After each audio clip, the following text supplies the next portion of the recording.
Data science has been becoming a growing profession and is also the heart of many organizations. That's why Data Science Portugal was born. The first community created by data scientists for data scientists. DSPT wants to gather anyone who works in the field and chat about any topic over this great subject. All members from our team are committed to make sure that the data science field evolves in a healthier and stronger way. To ensure that the focus is on sharing knowledge, we guarantee that our stage is not a place that supports any commercial or recruitment content, and our kind speakers are committed to share their experience for free. We want you. Let's do bigger things together. Join us at any event all around Portugal or online.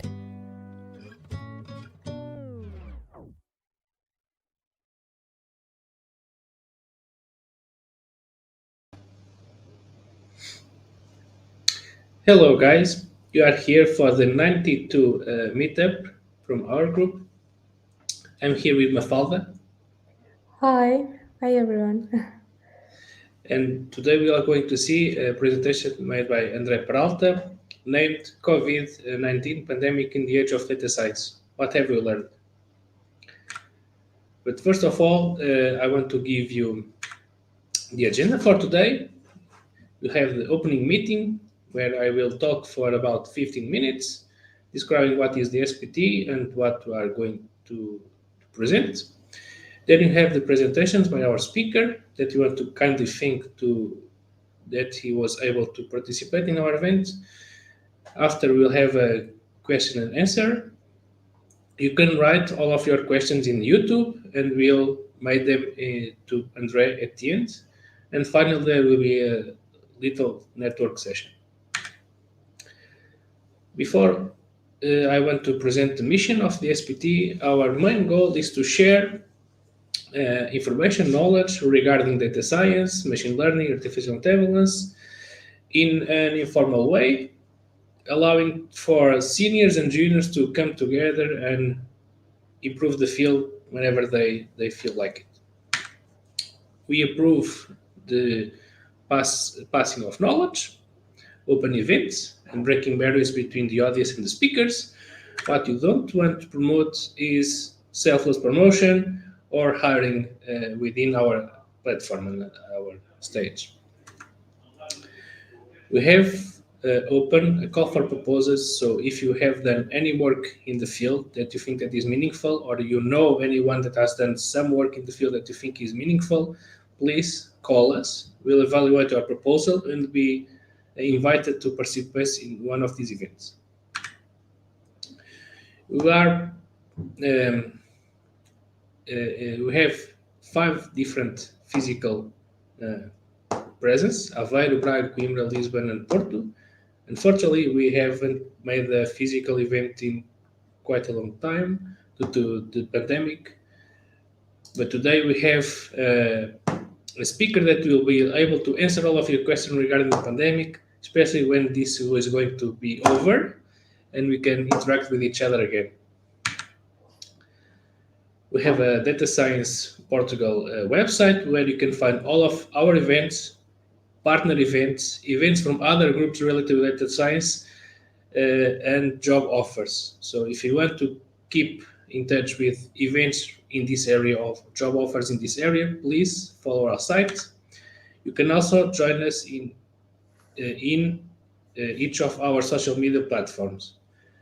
The most active platform right now is Slack, but you can join us in any of our social media platforms. Mafalda? First of all, I want to thank NOS sponsor for today's webinar, because without you guys, most of this wouldn't be possible. And for the Q&A, please don't forget to post your questions on the YouTube chat. We will make sure everything gets answered. And so regarding our speaker today, we are going to have André Peralta. Hi, André. André is a PhD student at the University of Washington, and he is a consultant and Directorate General of Health in Epidemiology and Information System. And the stage is yours, André. Good. Thank you. Thank you, Mafalda, for introducing me. It's a great pleasure to be here today and share some insights about COVID-19 in the age of data science, what have we learned. But first of all, I would like to thank Data Science Portugal for inviting me to speak about COVID-19. It's a topic that is very dear to my heart. And in the next 20 minutes, I will lead you through my journey. And COVID-19 has been basically my life in the past 2 years. Feel free to interrupt me whenever you want. If there's some questions, you can post them in the chat, and Mafalda can redirect them to me. So let's begin our journey for today. So this is the agenda for today, like 3 main messages. A COVID refugee, that's a little bit about myself, inside the maze of this pandemic, and some lessons learned for the next pandemic, hopefully in the next 100 years, like the previous one. So a little bit about myself. Actually, for the ones that don't know me, I'm a medical doctor by background, and you might ask what's a medical doctor, what's the relationship between data science? And actually, I'm very new to the field. It was in the city of Seattle, where the University of Washington is, that I was firstly introduced to the concepts of data science. And Daniela Witten was one of my professors. She has a wonderful book about machine learning. I really encourage you, if you are starting on statistical learning and data science, this is a great book that explains the basic concepts on methods about data science. So this is my journey. I'm a medical doctor. I did my specialty in public health, in actually managing epidemics and pandemics. And when I finished my specialty, I got a scholarship to go to the US. And the University of Washington has a very high focus on data science. Microsoft is there, Amazon is there, Tableau is there. So it's a city that's brewing with knowledge on data science. I attempted to do, so I did this machine learning course. I attempted to do, that's in the School of Public Health.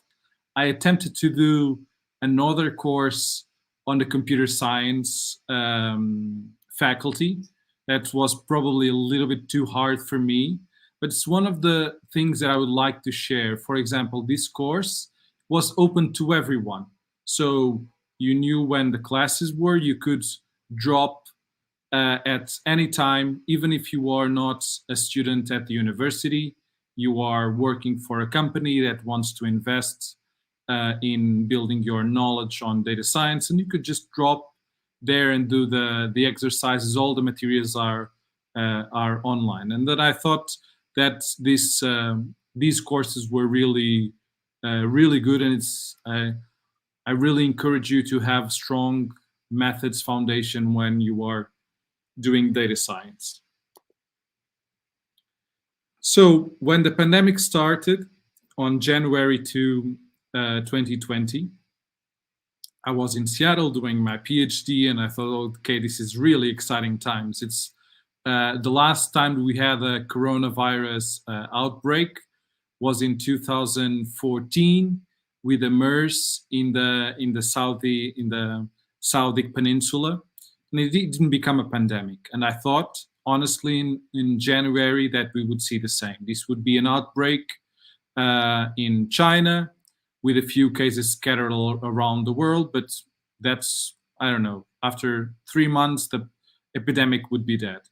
Well, it happened that wasn't the case. And I remember coming back for teaching a course in February. And when I landed back in Seattle, I realized, oh my God, this is going to be huge. This is going to become a real pandemic. And as soon as I realized that, I started to read more papers about it and actually doing some work. And I created a dashboard for the National Public Health Doctors Association. It was one of the first dashboards around COVID. I did it with a colleague of mine, Louise Alves, and a few other colleagues. That was live for the first 3 months of the pandemic, and after we closed the dashboard. But it was really interesting and gathered a lot of attention. You can see here my GitHub profile, and it has 65 stars and 11 forks.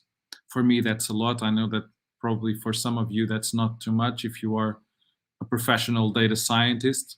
But it was very exciting times for me. So let's move a little bit. And in early March 2020, I arrived in Portugal and I started working as a public health doctor and also with some activities as maintaining this dashboard for the National Public Health Association. But I started to involve myself more and more in the national management of the pandemic. And in August 2020, I got an invitation to work at the Directorate General of Health, which is the main association responsible for dealing with the pandemic. And I accepted, and I was the Director of Information and Analysis for a little bit over a year. And now I'm not the director anymore. I still collaborate with Director General of Health, but I focus on finishing my PhD. And if in a world without a pandemic, I would have already finished my PhD. But the second chapter of this journey together, it's called Inside the Maze, because this pandemic was a really maze and really difficult to manage. And I want to share some of my experiences being a Director of Information and Analysis inside a public agency. And that's probably a key aspect. It's very different to be within a public agency than with the private sector, as I believe most of you work with.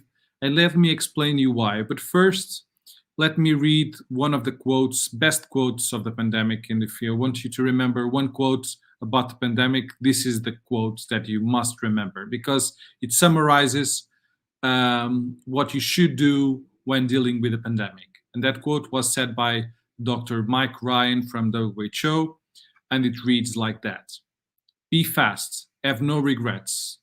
You must be the first mover. If you need to be right before you move, you will never win. Perfection is the enemy of the good. Speed trumps perfection. Everyone is afraid of making a mistake. Everyone is afraid of the consequence of error. But our greatest error is not to move. The greatest error is to be paralyzed by fear or failure." And that sentence encapsulates some of the greatest challenges of managing a pandemic. You have to move fast in an environment with high uncertainty. Probably in the private sector, you have to deal with this being fast and high uncertainty. But usually in public administration is not very used to this high pace and high uncertainty scenarios. And usually, and I think it's wise, public administration is very risk averse. That means that you must be sure before you do something, because you are dealing with public money. So be very aware of when doing something. So usually, broadly speaking, public administration is very risk averse. And the whole focus of our community, our media, our scientific community was completely focused on what actually the government, with the whole government, was doing. So the scrutiny was intense. And most of the information systems were not dealt with, prepared to deal with high volume. And let's probably one of the myths that I would like to bust here. It's Portugal has very good information systems, and when compared with high-income countries. But still, they were not prepared to deal with high volumes of information. Usually when we dealing with infectious disease information systems, I don't know, they are prepared to deal with a couple hundred, couple thousand cases. But we see that, for example, within this month, we had over 1 million of cases of COVID. So that's a huge deal of information. And the information systems had to be restructured at the beginning of the pandemic to deal with this increased volume. And this is, I hope you like my my picture. And I think it translates well within all the digital infrastructure. It's built by so many pieces, and some of the key pieces are some project that a random person in Nebraska has been maintaining since 2003. Of course, when we deal with information systems of the public administration, that's not a guy in Nebraska, that's probably a guy in I don't know, in Porto or something. But the main idea is the same.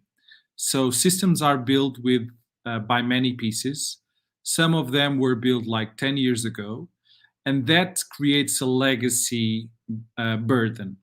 Sometimes you have to, during the pandemic, there's no time to build a new system. And this is a reaction that I've seen very often. People, okay, this system is not delivering, let's build a new system. No, that's something that you should probably not do.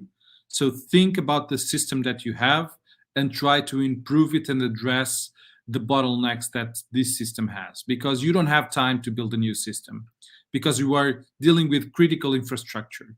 The country cannot be a month without knowing how many COVID cases we have. So we must build within the systems that we have. Okay, so with the challenges that I had, what did I do? What were the key innovations that I tried to implement as a director? So one of the first innovations is to, as best as I can, to have a modern data science approach. So we start using our studio to do our analysis and routines. All the analysis at a script that was validated by a second data scientist or programmer. But I must also address we had the focus of achieving minimum viable product as fast as possible, and try to reiterate after that to improve our analysis, because our clients, being the government, the media, they always want information very fast. So we must deliver a product, an analysis, an indicator that we think it's reliable, it's robust, it's true, but it might be not the perfect indicator, but we must improve it later and deliver something fast. And I want to also mention this thought-provoking sentence by Steve Jobs. A lot of times people don't know what they want until you show them what they really want. And of course, there is an asymmetry of information and expertise. I like to think that my team had the best knowledge about the COVID epidemiological situation in the country. You had a few other people that have a better sense of awareness of what would be going on in terms of the pandemic than my team at the at DGS at the time. And sometimes people just, they want something. Tell me what's going on. But okay, but can you elaborate on that? What you really want to know? And sometimes people, they don't really know what they want to know. You have to show them the product. You have to show them the right visualization. And let me give you an example. So we struggled a little bit how to present the effect of the vaccines on the risk of hospitalization and death.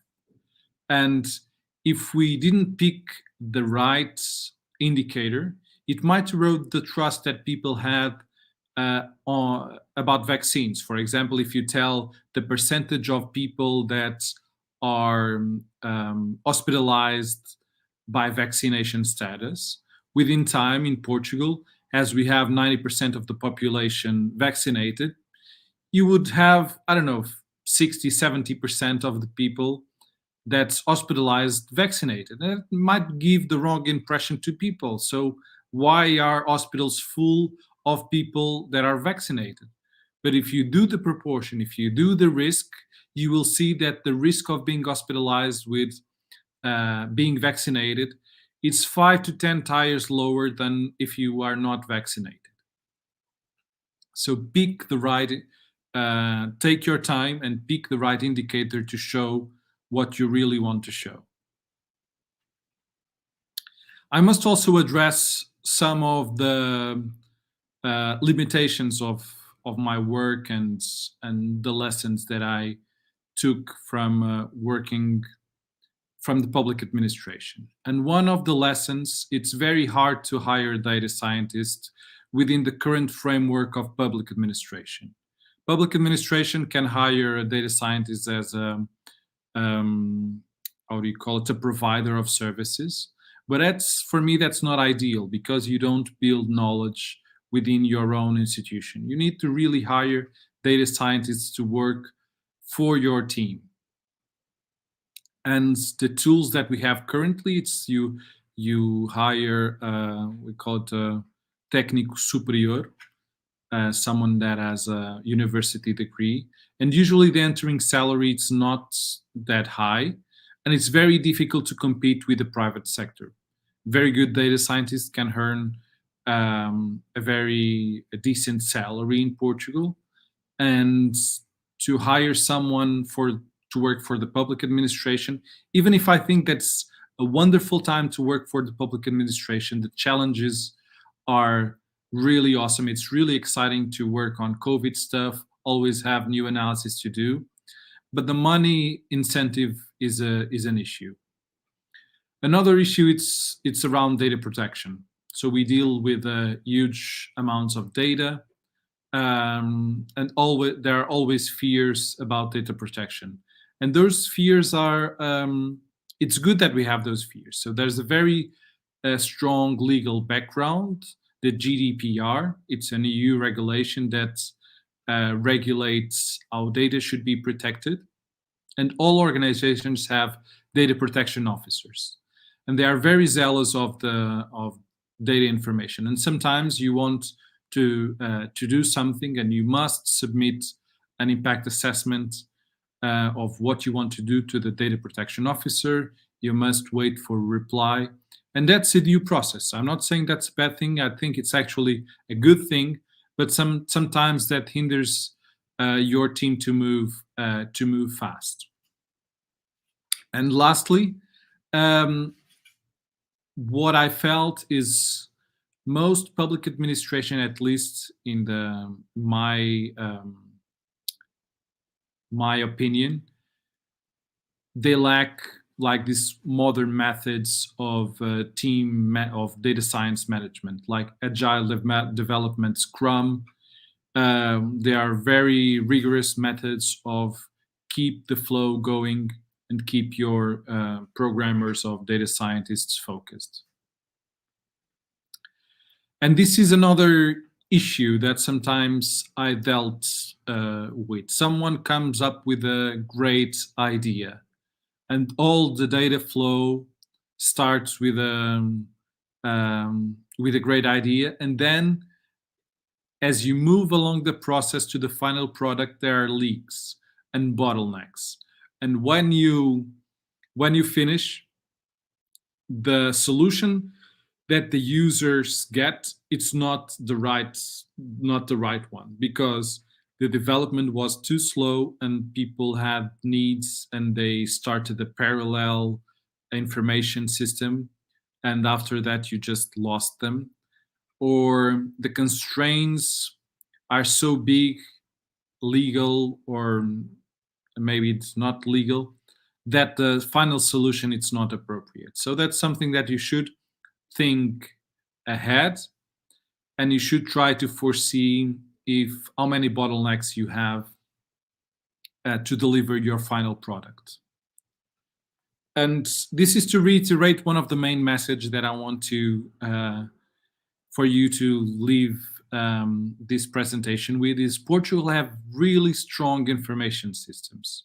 I know that sometimes you hear in the news that how come we don't know this data? But really the foundation of our information system is really strong. And there are some WHO papers mentioning this. And the information that we have was built on a decade or so of public investment on digitizing information infrastructure.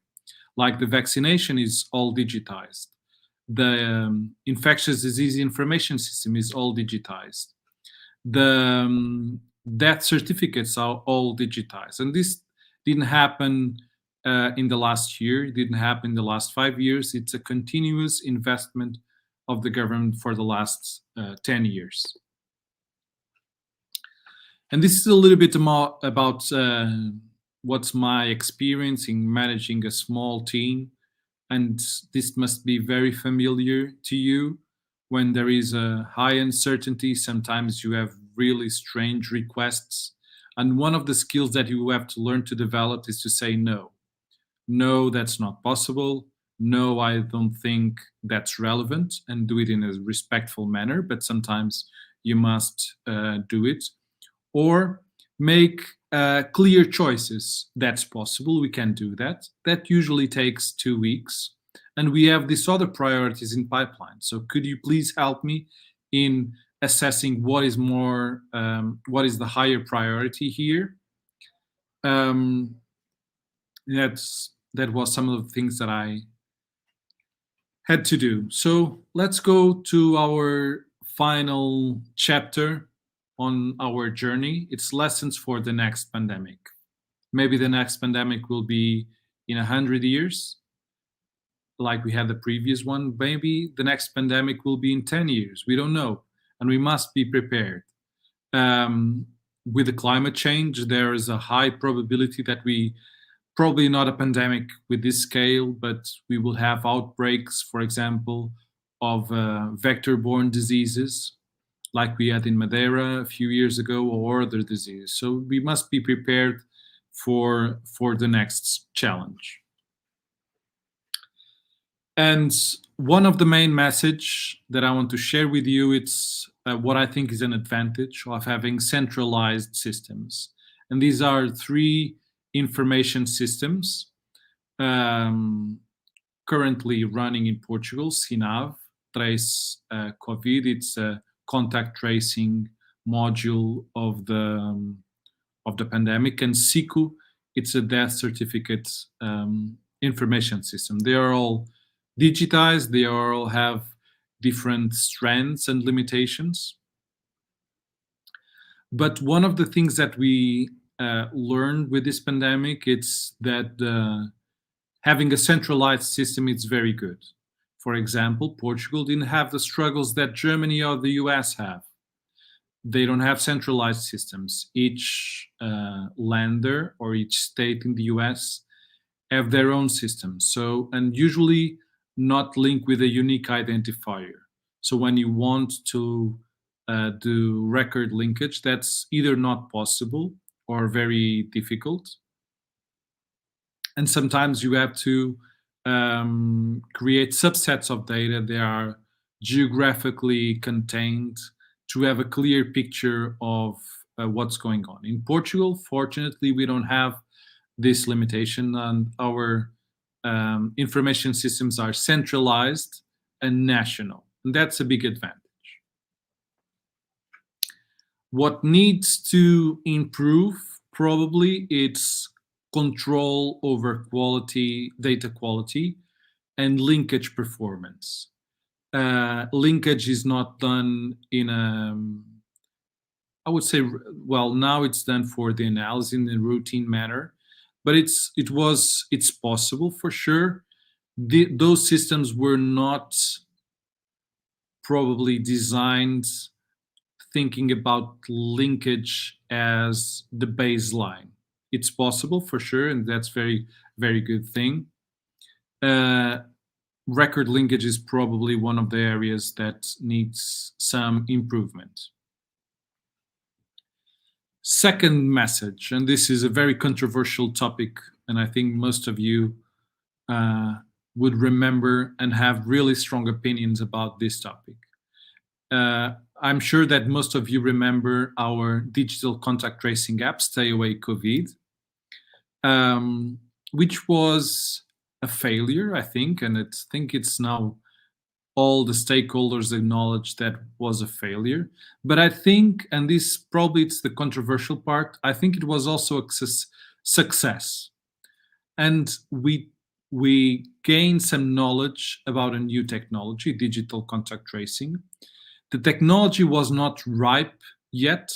It needs to be improved, the core infrastructure and the core technology, because, for example, someone that didn't have a close contact, and for example, it was your neighbor on your building, and with this technology would be flagged as a contact, and it's not actual a contact. The technology needs some improvement, but the idea, it's there. It's a little bit, I want you to think about Uber. Uber was only possible when it appeared, because before internet was not good enough. The machine learning surrounding geolocation was not good enough. So the technology needs to be ripe for disruption. And digital contact tracing, I'm sure it's a technology of the future and in something that we'll use in the next pandemic. In this pandemic was a good attempt, but end up failing. So message 3, data saves lives. I think that's all of you should agree with this, but no system is perfect. And many countries dealt with data quality issues. In Portugal, we dealt with this with pregnant men. And usually that's because the quality control rules are not strong enough. And the quality assurance after in the post-processing data, it's not developed enough. But all countries struggled with this. And for example, the UK, they lost, I think it was over 1 million cases because they were using old Excel software. And actually, I think the UK is one of those countries where they really improved a lot their data management process, and now they are leading in many areas. So I mentioned quality control, cybersecurity. It's also an issue. I think it's one of the worst nightmares everyone working on data science is to have a cyber attack and lose your data or have the privacy of your clients compromised. That's a big issue. In Portugal, actually, we have a specialized agency to deal with this. It's called Shared Services of the Ministry of Health, and that should be done by professionals for sure. You don't want amateurs dealing with your cybersecurity. So message 4, what should we do for the next pandemic? We must get our digital backbone even stronger. And we have all these information systems, and the next step is to link those information systems in a more I would say, backbone, like they should be linked by design and not needing someone to run routines to link the data. And that should be easily done. And another challenges that I mentioned before, for example, it's we had the COVID pandemic and we also had the Excel pandemic, because everyone thinks that they can do things on Excel, and then they are overwhelmed with the amount of data that that Excel can manage, and they lost control of data. They don't have version control, but it's something that is really hard to control when you are dealing with 100,000 providers. It's to focus and steer them to the information systems that exist. And this is my final slide. And it's a slide with some hope. And I want to finish with a hope message. And two new fields have emerged for the ones within the medical industry. You already knew them, but they really flourished. And the first one is computational biology, something that we now see live. It's possible to track a virus, the variants of a virus, in a worldwide manner, and it's all for free at GIZ. I really encourage you to check that website, GIZ, where all the variants are uploaded for all the scientific teams dealing with computational biology. And by having that platform to share data, we could see the emergence of an Omicron variant in South Africa. You could see the emergence of the Alpha variant in the UK. And it's really a testament of how shared data can improve our understanding of the world. And the second is about modeling. And modeling is basically to predict how the pandemic will evolve with the right assumptions and the right computational models or statistical models. And I would like to share with you a quote about that's on a book, Rules of Contagion by Adam Kucharski. He's a researcher at LSHTM in the UK. And it reads like that. Outside my field, I found that people generally respond to mathematical analysis in one of two ways. First, with suspicion. It's understandable. If something is opaque and unfamiliar, our instinct is not to trust it. And I've seen it many times. When you present modeling of how the pandemic will evolve in the next 3 months, and you get the main message, will the pandemic overwhelm our health system or not? That's kind of the main message.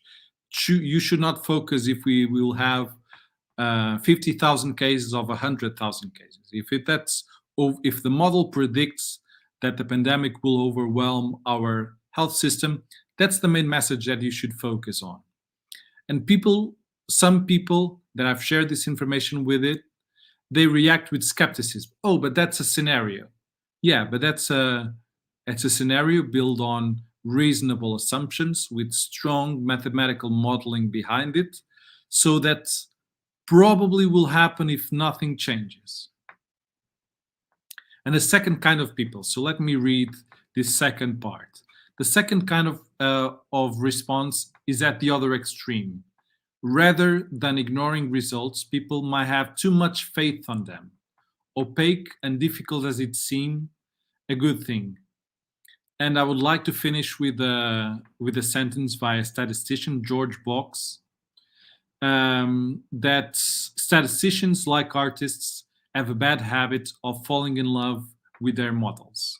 And I've seen this in action as well. Sometimes people that build the models are too stuck with their models, even if the reality says the opposite. And sometimes the reality the underlying assumptions of the model changes. This variant is not so aggressive, or this variant is much more aggressive than the previous one, and the model just underestimates what's going on in the real world. So that's my last slide. I hope you liked my talk today. I'm happy to respond to any queries that you have, and I will, if you allow me, I'll stop sharing my screen.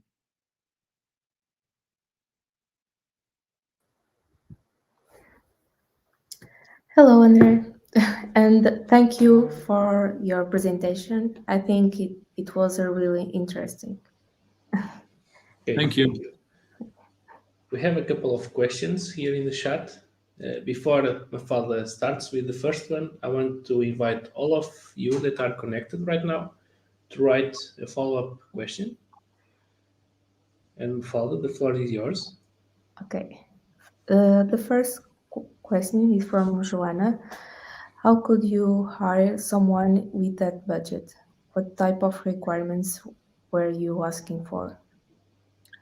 So that's a wonderful question. So we ended up converting someone into a data scientist. Let me explain you. So we were able to hire through INA is Instituto Nacional something, someone with a PhD on a quantitative on the quantitative side.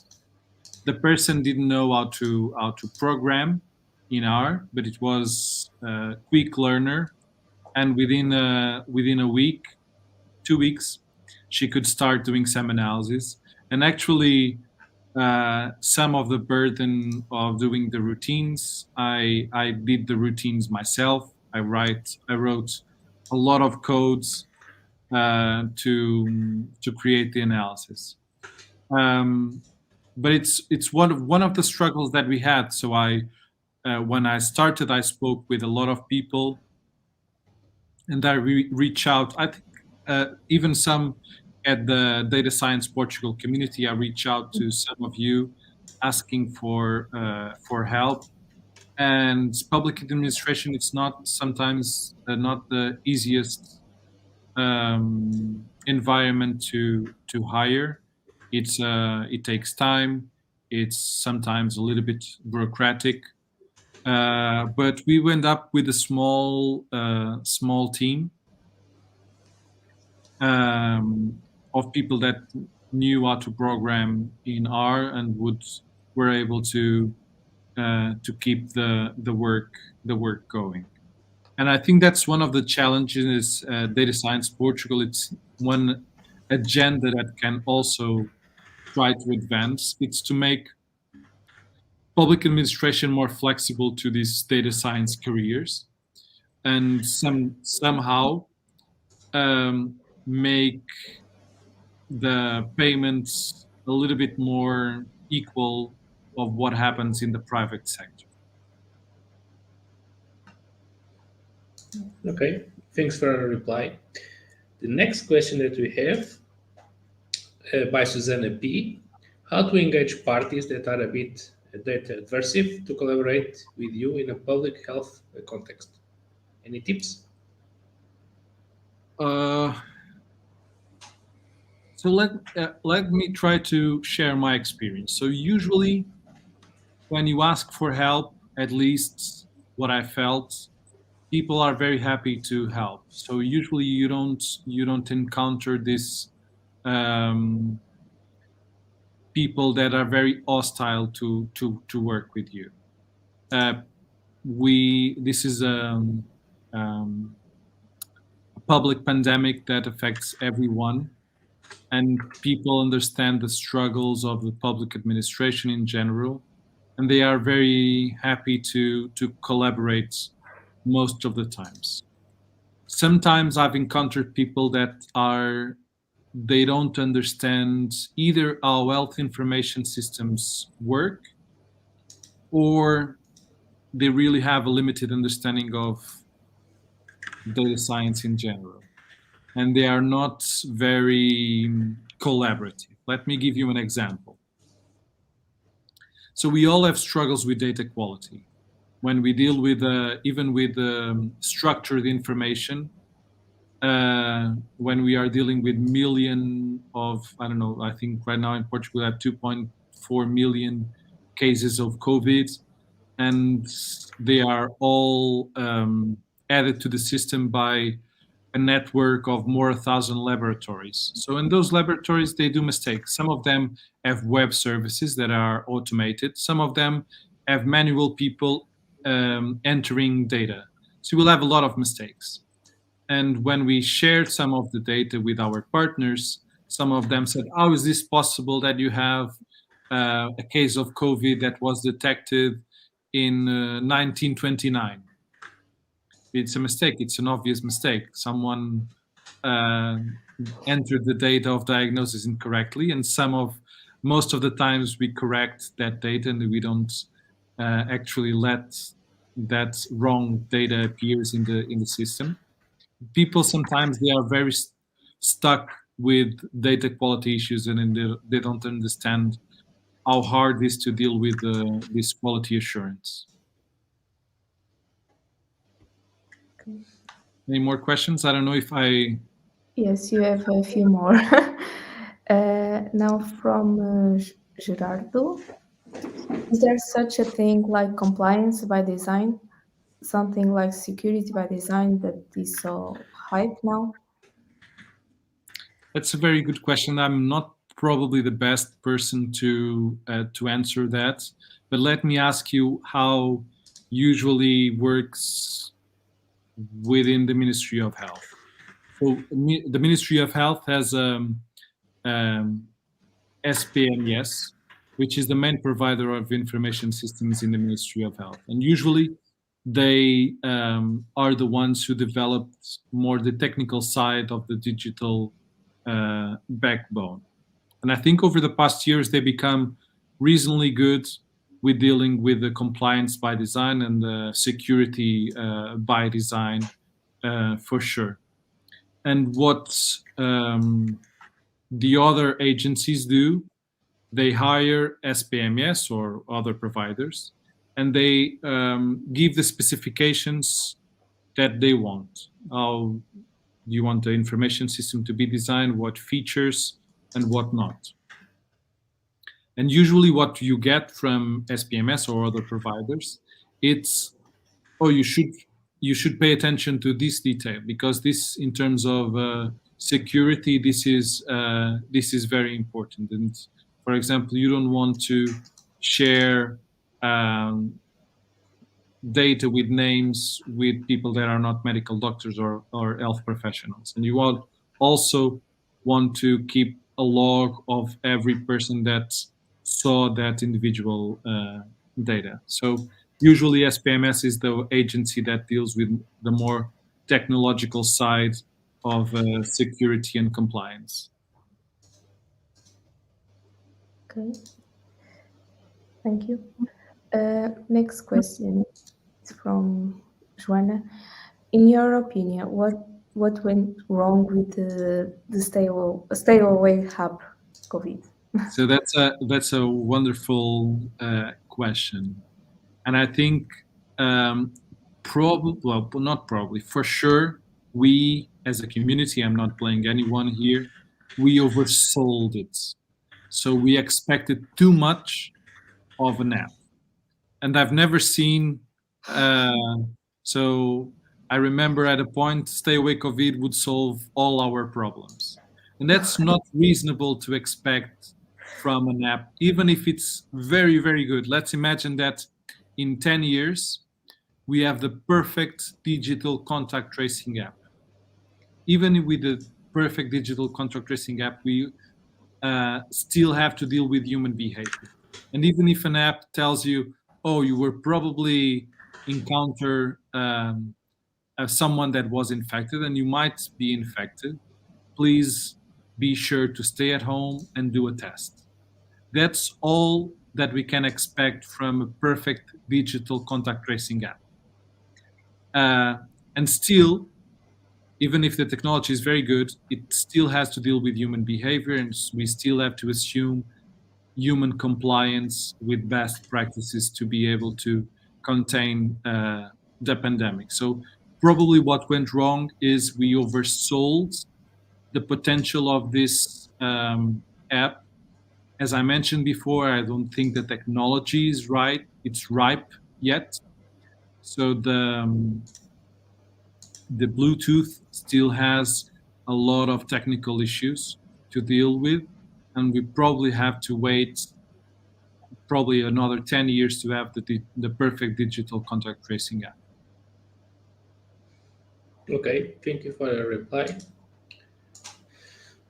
Diogo Ferreira asks, if you could do it all over again without the dark side of the pandemic, what would you do differently? That's a that's a very good question. I think I would prefer not to do it. I think all of us would prefer that. But a few tips of what we could have done differently. I think one of the lessons is be very straightforward about the limitations of your data from the beginning, and be completely transparent to the public. And people, from my experience, people usually they understand the limitations and they empathize with your struggles. And as long as you are transparent and willing to improve, usually the public receives it very well. And I think probably that side of communication, it did not work well all the time during this pandemic. There was periods when I thought communication and risk communication was very good, periods where I thought risk communication was not so good. And another aspect that I think we could have done differently, it's to deal with management of change when deploying a new information system. And we built from scratch a new information system called Trace COVID, which has an amazing potential. But probably the aspect of management of change, so working with the people that use the software to encourage them to explore the potential of this software, and to also work with them to improve the software. And this aspect of management of change might have done differently and beforehand or more proactively, so we can prevent atomization of the Excel. It's basically the Excel pandemic. So people have a software that doesn't exactly do what they want, and they get frustrated and they abandon the software and they start using Excel because they think Excel solves all their needs. And after they have 100,000 rows, Excel stops working and they get panic attacks. And that's so that aspect of management of change, I think it was probably an aspect that could have been done better. Okay, thank you. Next question is from Susanna.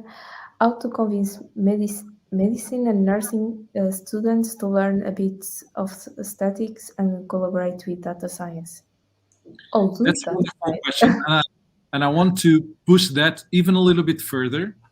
I think we should start teaching from very young ages kids to program. And in the US, there are some NGOs that do this, and some of even schools, they provide coding schools. And I think it's a way we should frame it in the future as learning another language. And all the parents, they understand the needs of the younger generations to learn how to speak English, because that's a language that will be very useful. And for kids that are very young, they should understand that know how to code, it's like knowing how to speak English. It's something that you should be fluent, and it should be very basic to you. Some people will, their profession will be around coding. Other people, even if they don't code, they will be able to read code, understanding, and probably have fun with it. Going back to your question, and I think that should be in universities. You should have available courses on data science, and I think some of them already have statistics, and we can.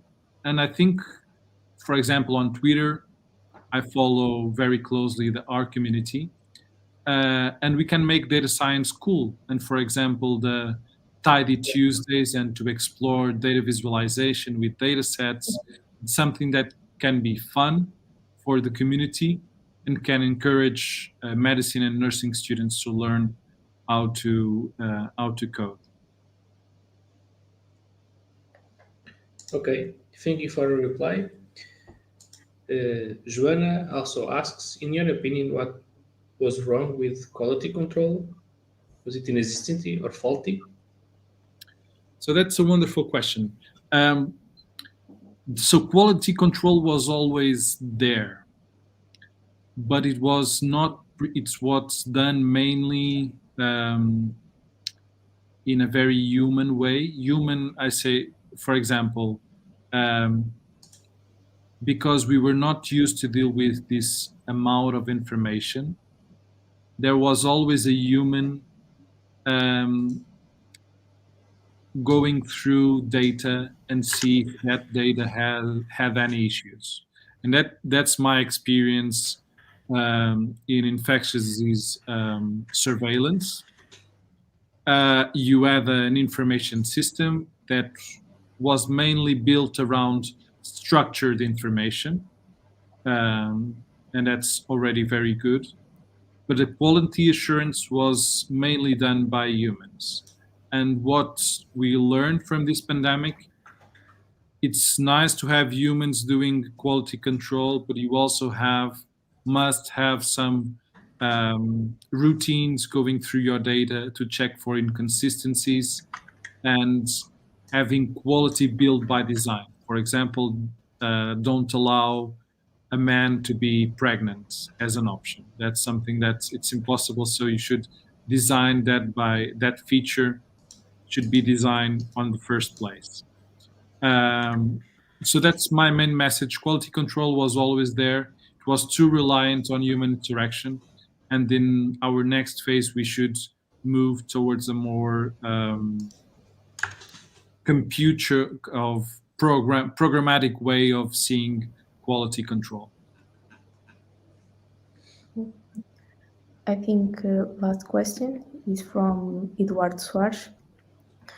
Do you think the level of analysis needed to fight the pandemic can be done preserving personal data anonymity, or will for the foreseeable future need to have a wide view on personal health data? So that's a wonderful question, Eduardo.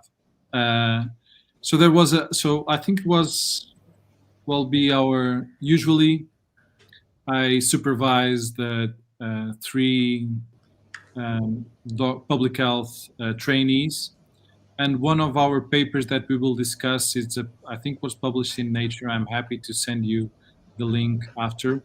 And it was a novel algorithm, a swarm learning. I've never heard that before.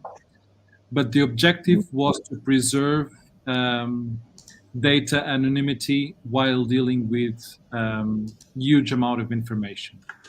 And I think it's a real challenge to preserve anonymity while dealing with a huge amount of data, and increasingly with data that is linked from other sources.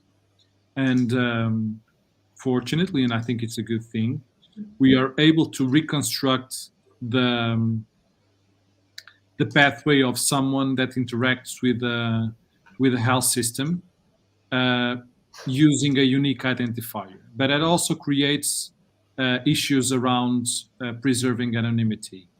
And I think it's one of the fields that needs to be explored. It's how to link data, preserving anonymity. And I think there's ways of finding novel algorithms that preserve anonymity within a data lake. But I don't have a clear answer. And I think that threat of anonymity is always there.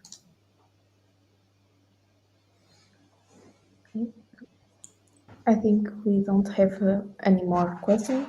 And for that, I want to thank you again, André, for this interesting presentation. And you guys also, Nosh. For being available. Yes. And I want to finish. We have a couple more slides. Yes, we have. And if André is able, we'll have a little virtual meet get together where you can talk with him informally and ask whatever questions that you had and that you were too embarrassed to ask in the chat. Okay. So to finish this, we have a call for proposals. I know I'm being annoying with this, but if you have any kind of work done in the area that you want to present in our platform, feel free to contact us. If you want to present the work of a friend, right? Fill the form and we'll evaluate your proposal. And that's it. I want to thank you all for being here. I want to thank André for hosting this nice presentation for us and including a lot of ideas regarding COVID data treatment. And I thank Mafalda for being the co-host. And Mafalda, you want to say something? Thank you, Mario, also. And I think we can join the network session. Bye, everyone. Bye.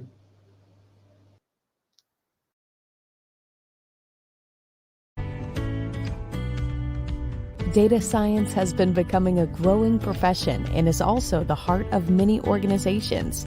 That's why Data Science Portugal was born. The first community created by data scientists for data scientists. DSPT wants to gather anyone who works in the field and chat about any topic over this great subject. All members from our team are committed to make sure that the data science field evolves in a healthier and stronger way.